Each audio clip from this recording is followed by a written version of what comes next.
সম্ভবত কয়েকদিন আগে এইরকমই একটা দর্শনে বোধহয় বলেছিলাম, হয়তো বেশি আলোচনা করিনি। আমি বলেছিলাম, সম্ভাবী মহামুদ্রা কোনো প্র্যাকটিস নয়। যেমন এই আমাদের ধ্যানলিঙ্গ মন্দির আছে, কেউ সেখানে ঝাঁট দেয়, যেহেতু ধ্যানলিঙ্গের রক্ষণাবেক্ষণের জন্য আলাদা করে কোনো আচার অনুষ্ঠান নেই। কেউ ঝাঁট দেয়, কেউ পরিষ্কার করে, কেউ পরিবেশটা ঠিক রাখে, ব্যাস এইটুকুই। তারা কি ধ্যানলিঙ্গের জন্য কিছু করছে? না, তারা শুধুই মেঝে পরিষ্কার আর পরিবেশটা সামলাচ্ছে, এই সবই করছেন। তো একবার সম্ভাবী মহামুদ্রায় দীক্ষা হলেও ব্যাপারটা এমনই, এটা একটা বিশেষ প্রাণ প্রতিষ্ঠা। আমি সব সময় বলে আসছি, সবচেয়ে সহজ প্রাণ প্রতিষ্ঠার উপাদান হলো একজন জীবন্ত মানুষই। মানুষ যে এই গ্রহে বিবর্তনের সর্বোচ্চ শিখরে আছে তা অকারণে নয়, এটাই এই গ্রহের সবচেয়ে সেরা উপাদান। কিন্তু মানুষের একমাত্র সমস্যা হল, যেদিন তারা দীক্ষার জন্যে আসে সেদিন তারা একদম বিভোর হয়ে যায়, আর জানেন তো, আনন্দাশ্রু ঝরে পড়ে। কিন্তু কয়েক ঘন্টা বা কয়েক দিনেই মানুষটা কে তার ভিত্তিতে সে আগের অবস্থায় পিছিয়ে যায়। সবাই হয়তো নয়, কিন্তু তাদের অনেকেই। সাধারণত আমার বিরুদ্ধে লোকে যে সবচেয়ে অবমাননাকর কথাটা বলে তা হলো, ও আমাদের খুব চমৎকার লাগলো, কিন্তু আমাদের স্বাভাবিক জীবনে ফিরে যেতে হবে।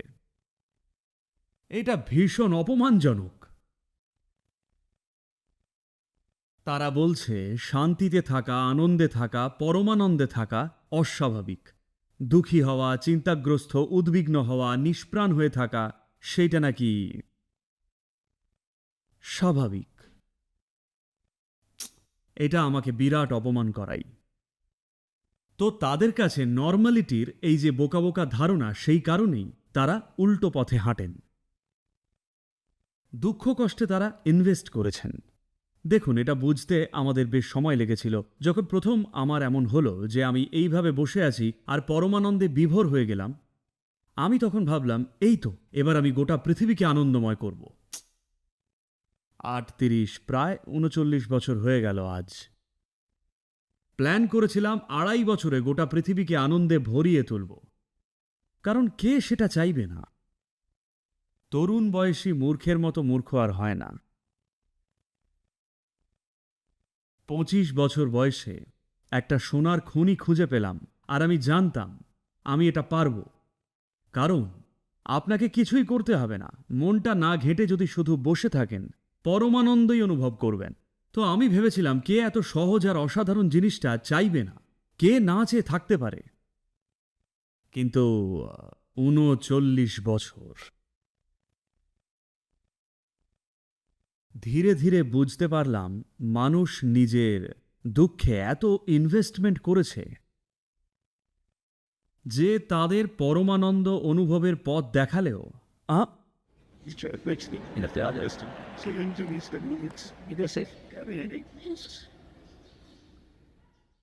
তারা উঠে হাঁটতে গেলেও এই বালিশটা, এমনকি চেয়ারটাও সঙ্গে নিয়ে হাঁটতে চায়। হ্যাঁ,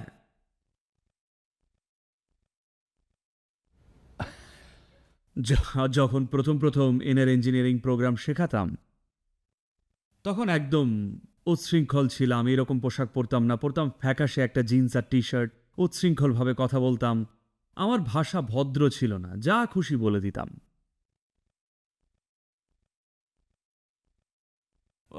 উঠে পায়চারি করতাম, আর বুঝলেন, বলতাম ৪ দিনের ক্লাস, কিন্তু ৬ দিন বা কখনো কখনো ১২ দিন ধরেও ক্লাস হয়তো চলতো, কোনো ঠিক থাকতো না।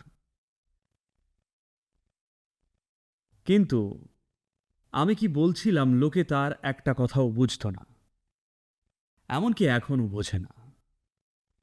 কিন্তু তাদের জীবন ঠিকই বদলেছে, কারণ শুধু এভাবেই এটা কাজ করে। কেউ জ্ঞানের কথা বলায় বদলাচ্ছে না। কিন্তু এত কথা বলছি কারণ তারা এতই বোকা যে তাদের শুধু বসিয়ে রাখলে পাগলই হয়ে যাবে, সব সময় কিছু বলতে হবে। দেখুন, এখনো এটা দর্শন, মানে আমি শুধু বসবো, আপনি শুধু দেখবেন। কিন্তু আমি যদি শুধু বসে থাকি তাহলে আপনি পাগল হয়ে যাবেন।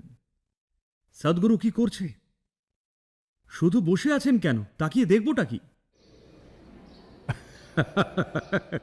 তাই এত কথা বলছি। তা না হলে কথা বলার দরকারই নেই। দেখুন, যখন আমি গ্রামে যাই, যদি শুধু হেঁটে যাই, সবাই কান্নায় ফেটে পড়ে, কারণ তাদের কাছে এত বেশি কথার তেমন মূল্যই নেই। তাই শাম্ভবীর মাধ্যমে আমরা আপনার প্রাণ প্রতিষ্ঠা করেছি। যদি ওটাকে জীবন্ত রাখেন, আপনাকে বিজ্ঞাপনও দিতে হবে না। ইনার ইঞ্জিনিয়ারিং করুন, ইনার ইঞ্জিনিয়ারিং করুন প্রতিদিন। আপনার স্ত্রী, স্বামীকে, বাচ্চাদের প্লিজ ইনার ইঞ্জিনিয়ারিং। যোগা করে দেখোই না কি দারুণ। ধুর, যত সব। বউ বলবে তোমার যোগ তোমার কাছেই রাখো, কারণ তারা উন্নতির কিছু দেখতে পাচ্ছে না। আপনি হয়তো দারুণ দারুণ কথা বলছেন, কিন্তু কতটা দারুণ সেটার চোখের সামনে একটা প্রমাণ তো থাকতে হবে। যখন তারা আপনাকে দেখবে, তাদের যেন মনে হয়, বাহ, আমিও এইরকমই হতে চাই। যদি সেটা ঘটে, তবেই রূপান্তর ঘটে। তো যেহেতু এটা একটা প্রাণ প্রতিষ্ঠা, একভাবে আমরা যা করার চেষ্টা করছি তা হল চলমান মন্দির গড়া। বুঝলেন? যদি পাথরের মন্দির বানান, সেটা স্থির থাকে, কোথাও নিয়ে যাওয়া যায় না। হ্যাঁ, ধ্যানলিঙ্গ যেহেতু ভৌত প্রকৃতির ঊর্ধ্বে, তাই চাইলে সর্বত্র সে উপলব্ধ, কিন্তু তার জন্য একটা নির্দিষ্ট মাত্রার গ্রহণযোগ্যতাও দরকার। তাই সেজন্যই আমরা ভেবেছিলাম লক্ষ লক্ষ চলমান মন্দির বানাবো। তাই যখন আপনি হাঁটেন, আপনারা যারা দীক্ষিত, যখন আপনি কোথাও হেঁটে যান, যখন আপনি বাড়িতে থাকেন, আপনাকে অবশ্যই বুঝতে হবে নিজের বাড়িতে আপনি একটা মন্দিরই, রাস্তায় থাকলেও আপনি মন্দির। অবশ্যই হাঁটুন এটা জেনে। মানুষ আপনার কাছে একটা বিশেষভাবে আসবে। আপনাকে কোনো বিজ্ঞাপন বা প্রচারও করতে হবে না। আপনাকে নিজের কপালে ইনার ইঞ্জিনিয়ারিং ট্যাটুও করে রাখতে হবে না। এইসব কিছুরই দরকার নেই। শুধুই জীবন্ত থাকুন, সত্যি সত্যি সত্যি জীবন্ত। যদি এমনভাবে বাঁচেন যে সব সময় আপনি সাড়া দিচ্ছেন সীমাহীনভাবে, কোনো বাধা বাঁধন নেই। যদি আবেগের স্তরে জগতের প্রতি একজন মায়ের মতো থাকেন, কিচ্ছু করতে হবে না, শুধু ওখানে বসে থাকুন, দেখবেন মানুষ বদলে যাবে। শুধু মানুষ নয়, গাছপালা, পশুরাও সাড়া দেবে। আপনার চারপাশের সমস্ত কিছু, এমনকি জড় পদার্থ অন্যভাবে স্পন্দিত হবে 100 ভাগ। আপনাদের বলছি, এখন অনেক টেক্সট বুক বিজ্ঞানী আছেন যারা সঙ্গে সঙ্গে বলবেন, ও উনি ভুয়ো বিজ্ঞান ছড়াচ্ছেন। আমি বলবো তাদের বিজ্ঞানের ধারণাটা বড়ই প্রাথমিক স্তরের।